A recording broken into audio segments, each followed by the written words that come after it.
We are live. Hi, everybody. Welcome in to Loretta McNary Live. And yes, we are so excited that you are watching from wherever you're watching around this beautiful world of ours. And thank you all so much that are watching later on the MMN app. That's McNary Media Network app is available on all phones and smart TVs and all that good stuff. So wherever you can find streaming, you can find the McNary Media Network. So we have with us Dr. Garcia. Dr. Dominique Garcia, and she is an optometrist. And I want to ask her so many questions about eye care because she's actually my optometrist, as you can probably imagine. And how she said yes to me, I'm just very indebted. And we'll talk more about that. But she is from Memphis. She went away to school. She is like an expert when it comes to eye care. She has all this background, this training. She chose to come back to Memphis. She has a 1 year old. By the time you all watch this, if you're not watching live, she's turning one. So you really can have a career and be a very successful, loving, caring mom. Dr. Garcia, welcome to Loretta McNary Live. Hi, thank you so much for inviting me to do this. Not many people ask to talk about the eyes, so I'm super excited to be here. I know, even I've been doing TV and radio for almost 20 years. And I got to say, unfortunately, and it saddens me, I have not done a show, hosted a show, invited an optometrist, ophthalmologist on the show ever. But today you're here, and this will be the first of many. And I have pictures to show you all. She was sending me pictures of eyes that were not healthy, and she started out with contact lenses because she knows I am a contact lens wearer to my heart and soul. And of course, she had to fuss at me, and she can share some of the things she said. But first, I want her to tell me what made her decide to go into eye care as an optometrist. Yeah, I get asked that quite a bit. Growing up, I knew I wanted to do healthcare. I just, for some reason, knew I didn't want to go to med school. So that kind of narrowed my options. I loved going to the eye doctor. I saw an optometrist starting when I was in the fifth grade, and because I couldn't see that well in the distance, I had trouble seeing the board at school. And so I went to see the eye doctor in fifth grade, and I remember he put the lens in front of my eyes, and bam, it was a whole new world. And I had to go every year and get new glasses and eventually contact lenses. And I just loved going. Except I didn't know that was a job you could do until my mom mentioned it, because I was in high school and it's like, oh, you're going to college, right? What do you want to do? And I'm like, I don't know. So my mom mentioned optometry, and I looked at the career and all the, I guess, characteristics of it. And that's what really clicked that this is what I want to do. I know I'd be happy doing this for the rest of my life. So I did the 4 years of undergrad and applied to optometry school and did the 4 years of optometry school, and then decided to do a residency just to get better experience and practice so I could try to be as good as a doctor as possible. Yes, and that you are, because she was so thorough, and it was a little intimidating because she didn't bar any. She just shot straight from her hip, and she says, "Well, Loretta, you cannot sleep in your contact lenses, and then if you do," she showed me these scary pictures that you couldn't see anything scary on Halloween. I promise you, these pictures that we're going to share with you. So, you started wearing glasses in the fifth grade. I started wearing glasses in the fifth grade. Is that common when your eyesight starts changing? Especially, I can't speak for sons or men, but because both you and I are women, and it started for you in the fifth grade. I know it starts earlier because I've seen babies with glasses. So how early can you help someone see clearer and better? Well, I mean, I guess it kind of just depends on the cause of what's causing the blurry vision. Yeah, I haven't been fortunate enough to help infants, but I know that that is a possibility. I've seen a lot of great videos on that. We're able to give eye exams on infants and see how well they're seeing and see whether or not they're at the milestone they're supposed to be at their age. Um, so usually, I guess the average age that I see kids needing glasses is in elementary school. Um, it can be genetic. If both parents are wearing glasses, there's a pretty big chance that your kid is going to need to wear glasses. I think it's a 75% chance that the kid's going to need glasses if both parents wear glasses. Okay, I'm Um, going to pause just to show this photo, and then I want you to talk about it. We're going to pause.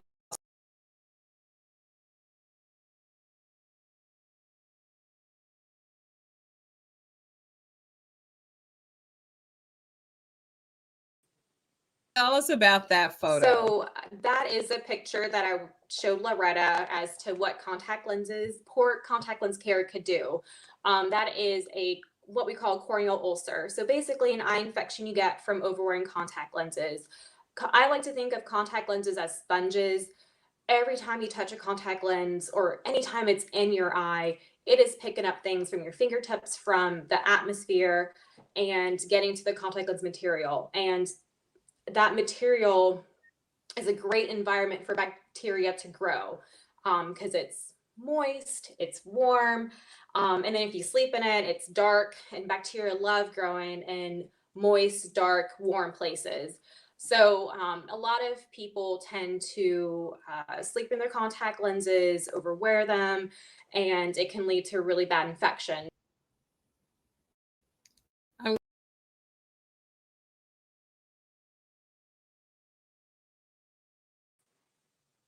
So that is a cataract. That is a common age-related finding that I see. Cataracts tend to typically occur or start developing, I would say, earliest in the 50s. But usually by age 60, I see signs of cataracts. Basically, the lens in our eye, when we're born, it's clear. But over time, it starts to yellow just because it absorbs a lot of the UV light from the sun. And if you leave anything white outside, it starts to yellow over time. And that same thing happens to your eyes. So when the lens starts to yellow, that's when we call it cataract. As cataracts progress, which they typically do, they'll cause your vision not visible even with new glasses. Only way That to is so fix the scary. I'm going cataract. to show another one. So I wanted you to tell us about this one. Is this person's eye color blue, or is this something that the damage did? So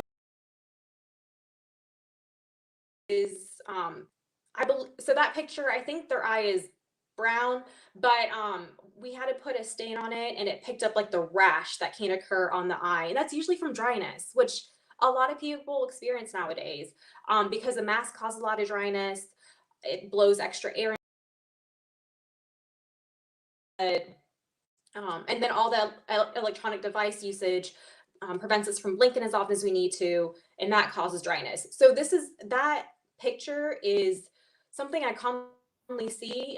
It's from skin gets dry, it gets kind of rashy with the eye. It gets kind of rashy, and so when people have dry eyes, the eyes just feel itchy. They can burn, they can get red. So sometimes they water too. And usually just doing artificial tears will just lubricate the eye and help get rid of that patchiness that you notice. I Or did that I notice would, a lot of patchiness. It looked like some little white dots had exploded within the eye, and it is so scary. and that's just dryness. Like it's something that's easily fixed, but if it gets to that point, it's very irritating. Okay, so tell us about, because not everybody goes to see an optometrist because they don't wear contact lenses or they don't wear glasses.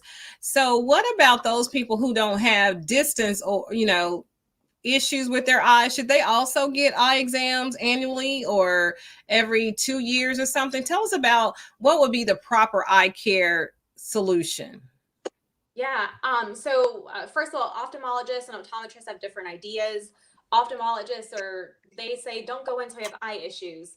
Well, us optometrists, we think it's best to be preventative. So we actually recommend a baby having an eye exam within the first year of life, sooner if they had any complications in the womb or during delivery. A baby within the first year of life, and again, optometrists are able to make sure that the baby is at least on track with where they should be depending on their age. There is a program called Infant C that trains optometrists to do that. And so I think you can look up Infant C, infant, and then SEE as C, to look up optometrists that do that. And then we also recommend a kid having it by age 3, and then before kindergarten, and then kind of maybe every couple of years from there.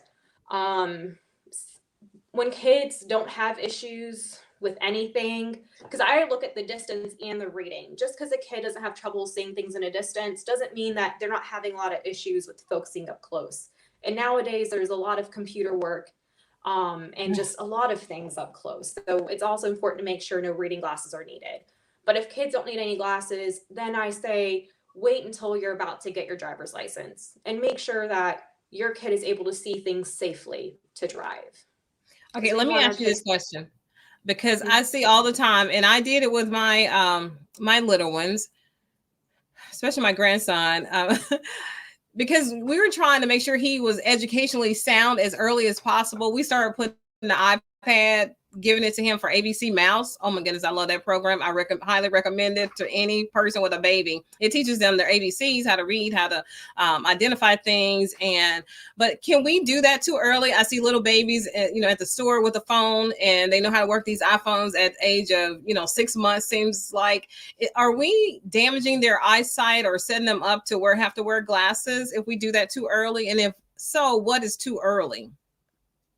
So, yeah, that's a really good question. I think depending on how long you're having the kid look at any sort of electronic device, with kids, you want to do it as little as possible in like a short spurts, a small period of time as possible. So like maybe 5 minutes. Mm-hmm. Having kids look at anything really close puts a lot of strain on the eyes and can make them develop the need for glasses sooner. In fact, becoming nearsighted is huge nowadays, especially after the pandemic. I've been seeing kids need glasses at a higher rate. I'm not saying that well. I'm seeing kids more need for kids getting into glasses, especially after last year with all the computer work they've had to do. So Mm-hmm. the devices again put a lot of strain on the eyes, and causes the kids to need to wear glasses if they continue with a lot of near work or a lot of device use. So So, no, go with ahead. kids, with babies, I mean, I would like 5 minutes of that. Definitely not. Don't have them look at any sort of blue screen before bedtime, or any kid for that matter too. It's very stimulating. It doesn't help our body produce the melatonin it needs to produce to help us fall asleep. As kids get older, you can stretch out that period of time. I would say like preschool, kindergarten, maybe 10 minutes at a time, and then make sure they're giving their eyes a break. So looking away in the distance for several seconds before they get back to what they're looking at out close. Also, make sure that they're holding it at arm's length, not right Right. up to the. Yeah. Okay. So one thing that you I won't say chastise me about, but I was telling you I was doing these eye drops for redness Advice. because I had irritated my eye because of my lack of taking my contact lenses out as often and cleaning them as often as I should. And I was telling you that I use a little red eye drops, and I won't call the brand. Tell me why you said that was a bad idea for that particular brand. Or is it any brand if you're going to use eye drops? So yeah, I'm very particular about which eye drops I recommend. I would like to say the brand instead. I don't recommend. I do not recommend Visine, Clear Eyes, or this homeopathic one called Similacin. Similacin is Visine, but just repackaged as a homeopathic drop, and so it's double the cost. But the ingredients in the Visine, Clear Eyes, and the homeopathic one are actually very irritating and very drying to the eyes to get the redness out. Yeah, so it causes your eyes to become more dry. You feel the relief when you first put the drops in, right? But then shortly Mm-hmm. after it dries it up, and then you want to put another drop in. It kind of makes your eyes dependent to the drop. So you're having to use that drop more and more. Whereas other drops like Refresh, Sustain, Blink, they're actually lubricating for the eyes. So you put a drop in, and that relief should last a lot longer. Okay. And then I may or may not have mentioned that I saw a TikTok from an ophthalmologist who said that someone used Visine they put it in someone's food and it ended up killing that person or poisoning them. So I don't know if Oh I my mentioned that. goodness. But like No. if it's Okay, not, well, how, I'm not using it I ever don't know again. how. So Okay, you're having I think we're having a Wi-Fi issue or internet connection. So what I want to do, because it's halfway through, I want to go ahead and pause for a moment and play my download my app video.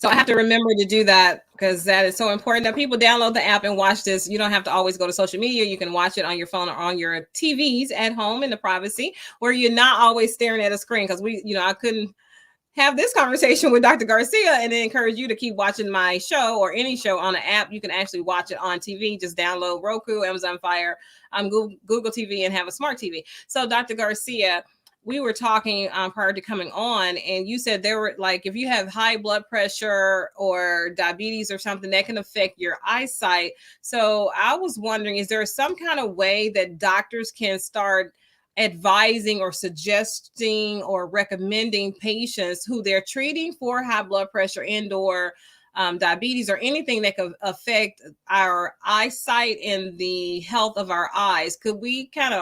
Can people do that? Would that help us save lives or something if we were to do that? Well, I think it's important to get your eyes checked with a dilation. That's where we put drops in the eyes and we can get a really good look at the back of the eyes. High blood pressure, diabetes are more of a health condition that affects the blood vessels. And the blood vessels in the back of the eyes are small enough that we can see early damage before it can get more widespread in the body. But yeah, I think just continuing to see your doctor, take the medications. With diabetes, making sure your blood sugar ranges is under control or as close to with normal limits as possible. And so hopefully just taking really great care of yourself, continuing to check with your doctor and eye doctor would hopefully be helpful and not only preserving the vision, but also your health. That would be my best advice. I love that advice. So let's talk about our eyes because I look at my eyes and I know you pointed at I told you I had a little black spot one time. So how are our eyes supposed to look? And if somebody doesn't have white, the white and then you see the dark color depending on your eye color, is there because not everybody's gonna have white eyes, right? Yeah. This little white part of your eye. And that doesn't mean there's a health issue, does it? That's my question. Does that mean there's a health issue if you don't have the white? No, so sometimes there's freckles can occur in the white part of the eyes that can make it seem like it's red or not white at all.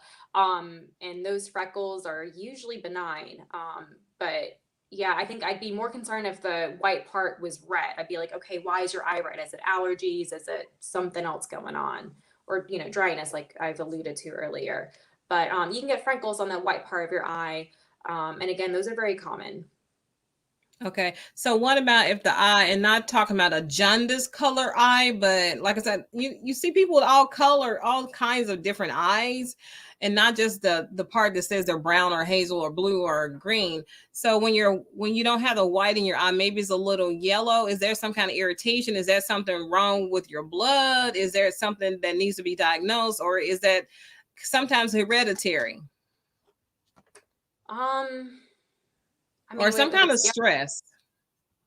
No, I mean, if so, there is on the white part of your eyes, at like the inner part by the nose and the outer part over by the ear, you can get some extra tissue growth, which can make it seem kind of yellow. That's probably what, and I usually see this in usually Hispanic patients in their 20s, but on average, I see it in the 40s. And it's just the extra tissue growth that happens again on the inner part and outer part of the white part of the eyes. It can make the eye seem a little bit yellow. That is usually just a benign growth that happens on the front part of your eye. And it can get a little irritated over time. If it does, it might get red. And then I would go in and see an eye doctor for that and see if you need artificial tears or something to help with the irritation that's happening. But yeah, that's usually what can cause the eyes look kind of white and not make them look kind of yellow and not white, is that extra tissue growth, which again is typically benign. And then actually sometimes I've seen the white part becoming blue, and that and on little patchy areas, and that's usually in like 80s to 90s. That's just the eye tissues just thinning over time, and that's another Oh, benign it's thing. thinning. Okay. So are there some things like you told me about the black dots? When you see black dots, it's not that you hit your head or anything, or I don't know what happens, but sometimes when you turn, you can see the shadow of a dot and you think, did I just see something? Then is there something that we should be alarmed at, or is that something that we should get checked out, or is it normal after you start getting a little older? So floaters typically occur over time, and I would only be concerned if you're seeing a lot of floaters, as if someone shook up a snow globe, or if you're seeing these white, bright flashes of light and no one's taking a picture of you. That could be a sign that there are some changes going on in the back of the eyes. So I would go in, see your eye doctor for dilation and see what's causing all those floaters and the flashes of light. Okay, good question. I mean, good answer. Good answer. I'm learning so much. And again, I feel so bad for not having had this kind of show to get this information out. So I've asked a lot of questions. I want you to tell me something that I haven't asked that I should be asking so our audience can be more aware and make healthy eye care part of their self-care and not wait until something goes wrong. What should we be doing? Well, I mean, seeing your eye doctor. Year, every other year. And if you don't have an eye doctor, you can call Dr. Garcia. She's amazing. Yes. Yeah, with Eyes for You. We have several locations in Memphis. One on Poplar and Ridge, one off American Way, one in Cordova, close to that Toyota dealership, and then one out in Raleigh. I'm not sure where that one's located, but I know we have one in Raleigh. But no, Loretta, you had so many great questions. I was kind of in my been thinking about this conversation we're having and kind of going over in my head what I would like to have discussed. And I think, you've asked all the questions I was hoping to discuss. Oh, I have one. I have another one. Okay, so we have, something about eyelids, right? You sent me a picture and I don't know what was going on with the eyelid. It looked okay to me, but to you, you probably saw something. So what about these things that they say you got a star, and I know now is a sty on your eye? And let's talk about eyelids and those sty or star things that you get and what happens with that. Because some people seem to be a little more prone to those. Yeah, for some reason, I've seen a lot of styes this past year. Some other optometrists think it might be mask related. It's hard to say, but no, I've seen a lot of them. So, I get styes. They're painful. Basically, it's a little painful bump that happens on your upper or lower eyelid. When you feel it coming on, when you blink, it kind of tingles, and you're just like, oh, what is up with it? And then your eyelid can get swollen and red. Basically, it's just a pore in your eyelid that got infected. And the best thing to do is a warm compress. And so how I do warm compresses is I get a washcloth, I get it dated with water, set in a Ziploc bag, put that in a microwave for 20, 30 seconds. Once it's done heating up, test on the back of your hand or your wrist. Once you can tolerate the heat, close the bag, keeping the washcloth in there, and put that over your eyes. And you want to do that for 5 to 10 minutes. So and you want to try to do it 4 times a day until the redness and the pain goes away. But yeah, styes are a painful red bump that happen on your upper or lower lid. Sometimes you can see like a little whitehead, or sometimes it just feels like a bump. Yeah. Is it contagious? Which leads me into my next question. Are styes contagious? They're not contagious. Awesome. Let's talk about pink eye. Are you still seeing pink eye? Is that still a thing? Yeah, it is very much still a thing. In fact, COVID can cause a really intense type of pink eye. I had one several months ago, I mean, COVID causes pink eye. When you get a cold, after you're done with your cold, change out your bed sheets, because oftentimes I have people come in and they're like, I had a cold several weeks ago. Now my eye's red. And unfortunately, when it comes to a pink eye from a cold, just like your cold, you just have to wait for it to go away. There aren't really any prescription eye drops for it. Kids tend to get to the bacterial kind of pink eye, the crustiness and some kind of like milky discharge. Those need eye drops. But adults tend to get the pink eye that is more from a cold, and that's usually watery, eyes red. You might be sensitive to light. And again, no eye drops for that. You just let the cold run its course. So you brought this up about the mask and saying that you're seeing a lot more styes because probably of the mask we're wearing. But can that affect our eyes some other kind of way? Because it's like we're breathing and then everything is contained, and then it can see through up into, because it has nowhere to go but in your eyes. And then because we have mass acne, and then we're always touching our eyes. Are you saying, can we infect our eyes just like that? And can you tear your cornea? Can you actually scratch your eye or tear it? I've heard some kind of terminology about that. So I guess you could, like, if you're sick and you're having to wear the mask, it could get into your eyes and cause a pink eye. I could totally see how that could happen. But usually the mask causes dryness because, like you said, the breath from us is getting blown into our eyes, and that's drying up our eyes a lot. So I've been seeing a lot of dryness this past year with a lot of people, and I've had to recommend artificial tears. And again, the ones I recommend are Refresh, Sustain, Blink. Yeah, but no, definitely the mask has been causing a lot of dryness, a lot of dryness. I bet it's contributing a lot of stuff. So what about people who wear glasses? They have a prescription for glasses, but they're not wearing their glasses. Is that causes like a long-term effect on the strain of your eyesight, your eyes, which can impact your eyesight? And then also, what can people do that have night blindness? That should they drive, or is there a special glass for that? So that's two questions. Yeah. So when it comes to not wearing your glasses, and if it can negatively affect your vision, it kind of depends on your prescription.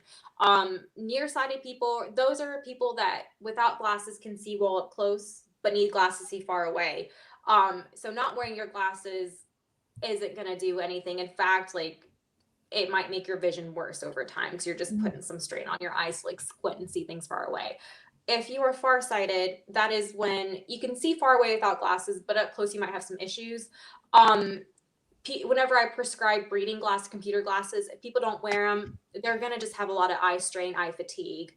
And then, yeah, so that would be like, we're not wearing glasses, what could that do? It depends on the prescription. And then when it comes to night blindness, I'm guessing, so most common type of night blindness is just needing glasses. There are other types of night blindness. There are genetic ones or vitamin deficiency ones. Those are super rare. Well, the vitamin deficiency one is rare. The genetic one is rare too. So more than likely, if you're having trouble driving at night, it means that your eyes need some sort of prescription, and maybe just for nighttime driving. Okay. Oh, and then you're so good at all these rapid fire questions. So we have like a minute and a half left. One more question.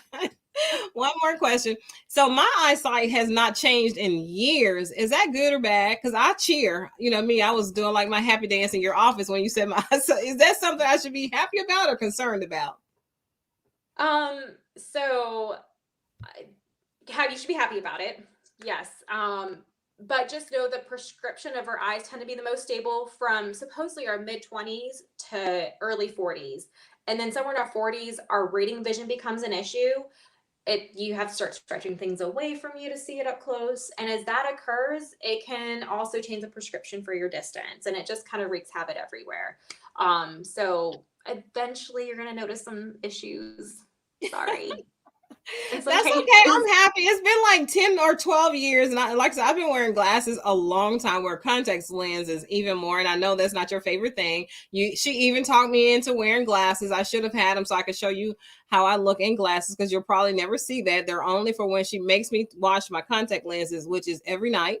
So I'm actually doing that. I'm not letting my lens solution stay in my house more than 90 days. I've thrown out all the old lens solution because she said if it's been in the house more than 90 days, throw out your old lens solution. So I have so many questions. Will you come back? Will you promise me you'll come back? Yeah, and hopefully, I don't know if the internet connection's on my end or not, but I will, try to find a different location. No, you're So good. It happens. It happens, but it's not affecting the quality of our show. So we're good. So I just want to thank you, Dr. Dominique Garcia, for being our guest, and you answered all these questions like a professional. So I can't tell this is your first TV interview or not, but you have been an exceptional guest to have on, and I hope people remember those photos, because those are not something that somebody just drew. Those came from real eyes that were damaged from different things. And there's so much we didn't even talk about trauma to your head and how that can affect your eyesight. It's so much we can talk about, and I promise we'll talk about the next time. Any closing remarks, Dr. Garcia? Make sure you get your eyes checked.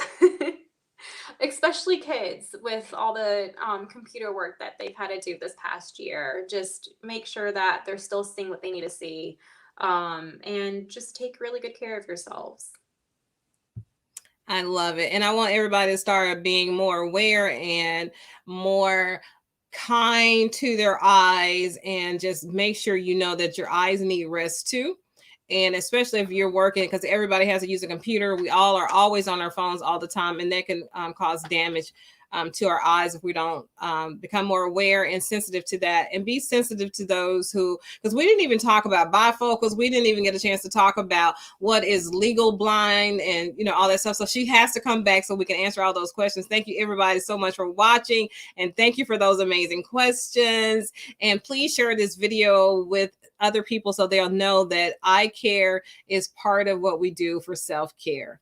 Right? Eye care is part of self-care. And Dr. Garcia can be found at any of the Eyes for You here in Memphis, Tennessee. And again, she will be back probably in before Christmas, because we want to give some more because we want, when you set your resolutions for 2022, we want those to include proper eye care. So that's my time, everybody. In closing, think positive, dream big dreams, help someone along the way, and we'll see you all very, very soon. Bye-bye, everybody.